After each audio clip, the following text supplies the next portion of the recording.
So one of the things that we're seeing at the moment is a massive amount of hype around AI, and it's been spurred on by OpenAI's new chatbot. You know, the holy grail. You go and ask it anything, and it can write documents and create content and do lots of really cool stuff. And everyone's talking about it. There's this hype and this fear, if in some circles, hype in terms of, oh, look at all the cool things we do, and then the fear is this is going to destroy my business. And the thing is that this is not unusual. This has happened before when, things like smartphones came out, things like blockchain was released, when cloud became a thing. We were on this hype journey. And we've got to remember that with all hype events, when something new, shiny, etc., comes along and everyone starts piling on, is it's going to build to crescendo. And eventually that hype is going to wear off. So we're going to crash in when it doesn't deliver exactly what was promised or what we believed it would, because the hype exaggerates what is actually possible. So we go into this trough of despair before leveling it out at reality. And we find that normal plateau, right? And then sometimes we'll have a few other little blips along the way. But we need to be mindful of that. But the other thing we need to be mindful of is that as business owners, nothing is ever standing still. Things are continuously evolving. The world around us, the business environment we're operating in, even the climate we're operating in, with storms and changes within our environment, with flooding that's happened, or snowstorms like we've seen recently, throughout the US, and getting really cold here in Australia. Massive 100-year floods have been impacted. But we've also just gone through a pandemic, so we should be kind of aware that stuff can happen. But what often happens is that people themselves don't like change. So we like doing what we've always done, and we find our way to do it, and we keep doing that over and over and over and over again, and we don't change anything until it breaks. What we should be doing, though, and that's a risk, by the way, if we keep doing that, because what will happen is eventually it will break, but because we're so used to doing that thing over and over again, adapting to a new way of doing things is incredibly hard.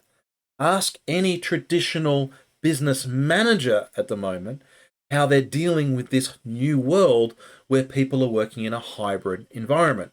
Some are in the office, some aren't in the office, some are remote, some are local, etc. It's really hard for their brains to adapt because it's not what they're used to. Not saying that they're not intelligent, not adaptable, and not good at what they do. They absolutely are. But because we've been doing something the same way for so long, we've created this massive amount of inertia. This train effect, because we've got 100 carriages on this train that's barreling down the track, and now we're trying to stop it. Right? That inertia takes time to work through. But we can mitigate some of this inertia by being aware that this is happening and making micro changes all the time, testing, evaluating. Instead of waiting for the train to come to a complete standstill, what can we adapt whilst it's in motion without affecting the overall path or journey of that train? Can we slow it down a little bit so we can jump onto a different set of tracks? And this is what we need to think about when we're actually doing this.